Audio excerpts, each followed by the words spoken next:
ये एक चौंका देने वाली घटना है जो 1950 में घटी थी। उत्तर प्रदेश के रानी बाज़ार गांव में एक तिवारी नाम का आदमी रहता था। उसकी 5 साल की लड़की थी।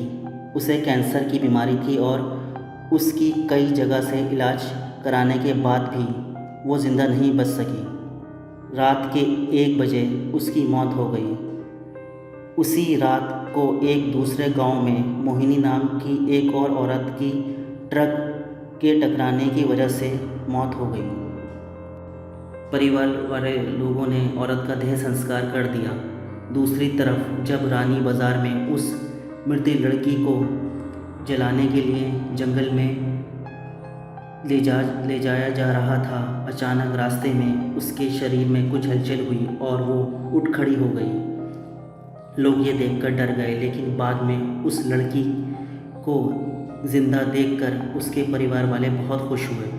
लेकिन लोगों को ये पता नहीं चल सका कि उस लड़की के शरीर में कौन है और किसकी आत्मा है। उस 5 साल की लड़की के अंदर मोहिनी की आत्मा घुस चुकी थी। वो अलग जगह पर जाकर बहुत दुखी और परेशान हो गई। उसका खाना खाने में भी मन नहीं लग रहा था। एक दिन वो लड़की अपने माँ के साथ उसके मामा जी के घर जा रही थी और रास्ते में अचानक वो जगह आई जहाँ मोहिनी की ट्रक से मौत हुई थी।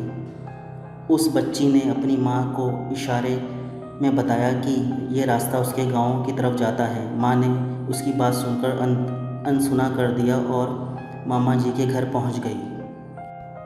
उसके मामा जी के घर के पास मोहिनी के गांव की एक औरत सिमरन किसी काम से आई। मोहिनी की आत्मा ने उसको पहचान कर उसको आवाज़ दी। सिमरन उस लड़की के मुंह से अपना नाम सुनकर चौंक गई। सिमरन के पूछने पर उस लड़की ने उसको अपनी पूरी घटना बताई और बोली कि मेरी मौत से पहले ही मेरे घर वालों ने मुझे जला दिया था और इस बच्ची का खाली शरीर देखकर मैं इसमें समा गई। जब सिमरन ने ये बात सुनी तो उसने अपने गांव जाकर सारे गांव वाले लोगों को ये बात बता दी और परिवार मोहिनी से मिलने आ गया।